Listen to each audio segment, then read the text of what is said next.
Praise లో రమేష్ నామంలో మీ అందరికీ కూడా నాకు శుభములు తెలియజేస్తున్నాను. మీరందరూ బాగున్నారని ఆశిస్తున్నాను. అనుదినం మీ కొరకు నేను ప్రార్థిస్తున్నాను.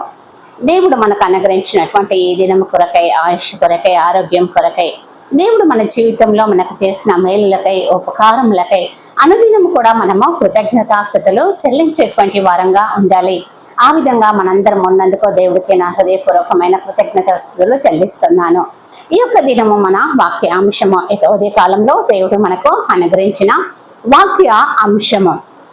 ఆలస్యమైన కూడా మనము ఆశను విడవకుండా ఉండాలంటే, ఆలస్యమైన కూడా మన యొక్క ఆశలు మనము విడవకుండా ఉండాలి అని దేవుని యొక్క వాక్యము సెలవిస్తుంది. పరిశుద్ధ గ్రంథంలో సామెతల గ్రంథము 13వ అధ్యాయము 12వ వచనం ఒకసారి చూద్దాము. సామెతల గ్రంథము 13వ అధ్యాయము 12వ వచనము. కోరిక సఫలము కాకుండుట చేత హృదయమునొచ్చును, సిద్ధించిన మనోవాంఛ జీవవృక్షము అని దేవుని యొక్క వాక్యము సెలవిస్తుంది. వాక్యమైనటువంటి దేవుడు నీతో నాతో మనందరితో కూడా మాట్లాడుతున్నాడు కనుక మనము వాక్యానుసారంగా జీవించడానికి ఇష్టపడదాము. మనల్ని మనము సరి చేసుకొని సరిదిద్దుకొని సక్రమమైనటువంటి మార్గంలో దేవునికి ఇష్టమైనటువంటి విడలుగా జీవించడానికి మనము ఇష్టపడదాము. ఇక్కడ మనకు ఒక గొప్ప సత్యాన్ని చెప్తుంది ఈ వాక్యము. మనకి ఇక్కడ గొప్ప సత్యాన్ని ఈ యొక్క పై వాక్య భాగం మనకు వివరిస్తుంది. కోరిక సఫలము కాకుండా చేత హృదయము నొచ్చును, సిద్ధించిన మనోవాంఛ జీవవృక్షము అని దేవుని యొక్క వాక్యము సెలవిస్తుంది. మన యొక్క కోరిక నెరవేరకపోతే మన హృదయము నిరాశ చెందుతుంది అని దేవుని యొక్క వాక్యము సెలవిస్తుంది. మన యొక్క కోరిక నెరవేరకపోతే మన హృదయము నిరాశ చెందుతుంది అని దేవుని యొక్క వాక్యము సెలవిస్తుంది. కానీ దేవుని యొక్క చేతిలో మన నిరీక్షణ అనేది వృధా కాదు అని దేవుని యొక్క వాక్యము సెలవిస్తుంది. మన కోరిక నెరవేరకపోతే మన హృదయం అనేది నిరాశ చెందుతుంది. అయితే మన దేవుని చేతిలో మన నిరీక్షణ అనేది వృధా కాదు అని దేవుని యొక్క వాక్యము సెలవిస్తుంది. మనము కోరుకున్నటువంటి సమయానికి సమాధానము రాకపోయినా కూడా దేవుని సమయము ఎప్పుడైతే సరైనదో మన కోరికను దేవుడు మనము ఎప్పుడైతే సరైనదిగా ఉంటుందో ఆ సమయంలో మన కోరిక నెరవేర్చబడుతుంది. మనము కోరుకున్నటువంటి సమయానికి సమాధానము రాకపోవచ్చు, కానీ దేవుని సమయము ఏదైతే ఉందో అదే సరైనటువంటి సమయం అయి ఉంటుంది. ఏ సమయంలో నీకు దేవుడు ఏమి అనుగ్రహించాలో ఆ సమయంలో నీకు అనుగ్రహించే దేవుడు అయి ఉంటున్నాడు. ఎందుకంటే తల్లి గర్భంలో నీవు పిండమై ఉండగానే ఆయన నిన్ను చూచాడు. నియమింపబడిన దినంలో ఒకటైనను కాకముందే నీ దినములన్నీ కూడా ఆయన గ్రంథంలో లిఖితములో హాయి ఉన్నవి. ఆయన ఆజ్ఞ లేకుండా నీ తల వెంట్రుకలు ఒక్కటి కూడా రాలిపోదు అని దేవుని యొక్క వాగ్దానము సెలవిస్తుంది. మన యొక్క కోరికను దేవుని చేతిలో పెట్టి మనము దేవుని చేతిలో పెట్టి ప్రార్థనతో మనము నిరీక్షించేటువంటి వారంగా ఉండాలి. మన యొక్క కోరికను దేవుని చేతులకు అప్పగించి ప్రార్థనలో మనము నిరీక్షించేటువంటి వారంగా ఉండాలి. దేవుడు మనకు మంచిదైన దాన్ని ఏదైతే నీకు శ్రేష్టమై ఉన్నదో, ఏదైతే నీకు సరి అయినదై ఉందో అది దేవుడు మనకు మంచిదైన దాన్ని సరి అయినటువంటి సమయంలో అనుగ్రహిస్తాడు ఖచ్చితంగా. ఎందుకంటే వాగ్దానం చేసిన దేవుడు నమ్మదగిన వాడును నెరవేర్చువాడాయించున్నాడు. తన వాగ్దానములను తాను నిరర్ధకము చేయడు. వాగ్దానం అనేది ఖచ్చితంగా ఫలభరితం అవుతుంది. మన యొక్క కోరికను మనము దేవుని చేతిలో పెట్టి నిరీక్షణతో మనము ప్రార్థించేటువంటి వారంగా ఉండాలి. ఎప్పుడైతే ఆ విధంగా ఉంటామో దేవుడు మనకు మంచి అయిన దాన్ని, మనకి ఏదైతే శ్రేష్టమైనదై ఉంటుందో, మనకి ఏదైతే మంచిదై ఉంటుందో దాన్ని సరి అయినటువంటి సమయంలో దేవుడు మనకు అనుగ్రహించేటువంటి వారుగా ఉంటున్నారు. కనుక వాక్య భాగము సెలవిస్తుంది. సిద్ధించిన మనోవాంఛ జీవవృక్షము వలె మన జీవితంలో ఆనందాన్ని కలిగిస్తుంది అని. సిద్ధించిన మనోవాంఛ జీవవృక్షము వలె మన జీవితంలో ఆనందాన్ని కలిగిస్తుంది. జీవవృక్షము వలె మనకు ఆనందాన్ని కలిగించేదిగా ఉంటుంది. దేవుని యొక్క వాగ్దానము సెలవిస్తుంది. వాగ్దానానుసారంగా మనందరం కూడా జీవించేటువంటి వారంగా ఉందాము.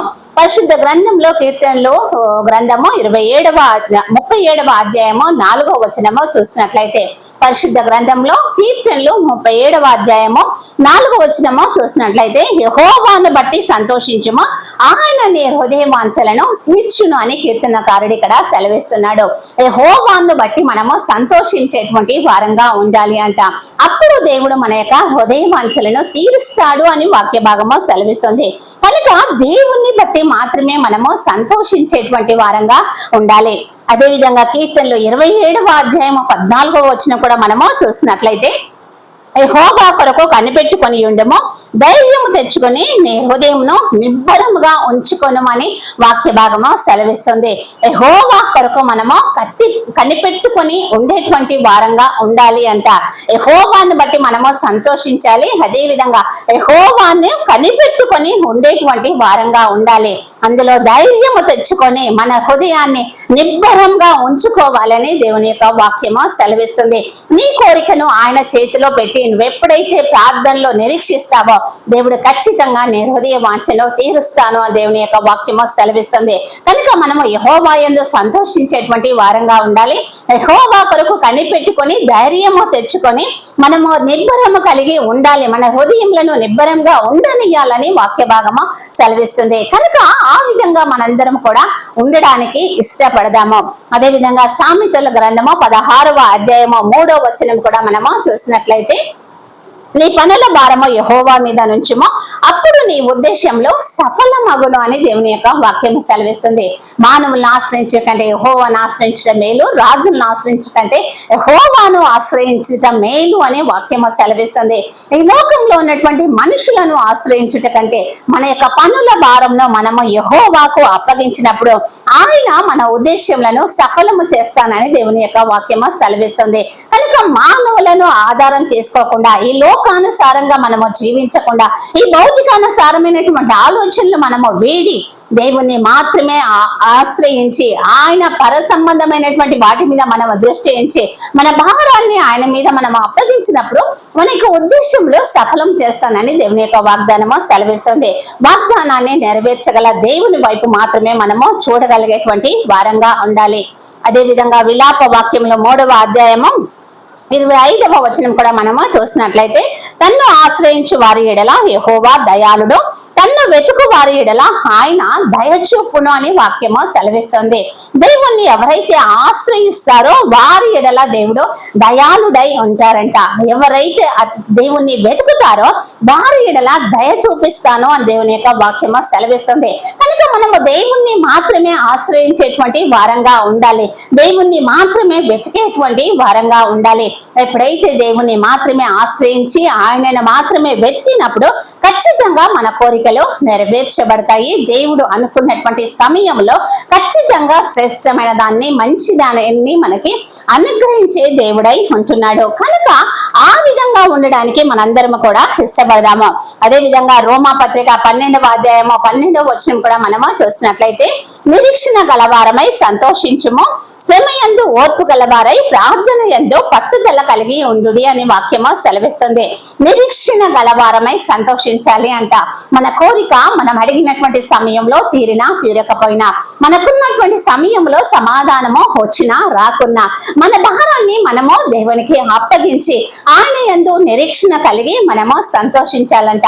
శ్రమ యందు మనము ఓర్పు గలవారమై ఉండాలి అని వాక్యము సెలవిస్తుంది. ప్రార్థన యందు పట్టుదల కలిగి ఉండాలి అని వాక్యము సెలవిస్తుంది. కనుక యెహోవా యందు సంతోషించుచు, ఆయన కొరకు కనిపెట్టుచు, ఆయన పైన మన భారాన్ని అప్పగించి ఆయనను మాత్రమే ఆశ్రయించి ఆయనను మాత్రమే వెతికేటువంటి వారంగా ఉండి నిరీక్షణ గలవారమై సంతోషించుచు, శ్రమ యందు ఓర్పు గలవారమై ప్రార్థన యందు పట్టుదల కలిగి జీవించే వారంగా ఎప్పుడైతే మనం ఉంటామో అప్పుడు దేవుడు మన యొక్క ప్రార్థనను, మన కోరికలను సిద్ధింపచేస్తాడు. సిద్ధించిన మనోవాంఛ జీవవృక్షం అంటున్నాడు దేవుని యొక్క వాక్యంలో. వాగ్దానమైనటువంటి దేవుడు నెరవేర్చువాడు అంటున్నాడు. వాక్యమైనటువంటి దేవుడు నీతో నాతో మాట్లాడుతున్నాడు. నేడు నెరవేరని కోరిక, రేపు రేపటి దేవుని అద్భుతానికి ఒక ప్రారంభం అనేది అవుతుంది. ఖచ్చితంగా ఆ నిరీక్షణ మనము కలిగి ఉండాలి. నేడు మన కోరిక తీరకపోవచ్చు, కానీ రేపు దేవుడి యొక్క అద్భుతము ఒక ప్రారంభం అవుతుంది. కనుక ఆ అద్భుత ప్రారంభము కొరకు మనము నిరీక్షణ కలిగి సంతోషించేటువంటి వారంగా ఉండాలి. నిరీక్షణ కలిగి మనము ఉండాలి. నిరీక్షణను విడవకుండా మనము దేవుని వైపు నమ్మకము ఉంచి ఆయనలో కొనసాగేటువంటి వారంగా ఉండాలి. ఆ విధంగా ఉండడానికి మాత్రమే మనము ప్రయాసపడదాము. ఖచ్చితంగా దేవుడు మన కోరికను సిద్ధింప చేస్తాడు. ఆయన యొక్క సమయంలో ఖచ్చితంగా దేవుడు మన కోరికను సిద్ధింప చేస్తాడు. సిద్ధించిన మనోవాంఛ జీవవృక్షం అంటున్నాడు. కనుక దేవుని యందు నమ్మిక ఉంచి విశ్వాసం ఉంచి ఆయన యందు మాత్రమే వెతికేటువంటి వారంగా ఉందాము.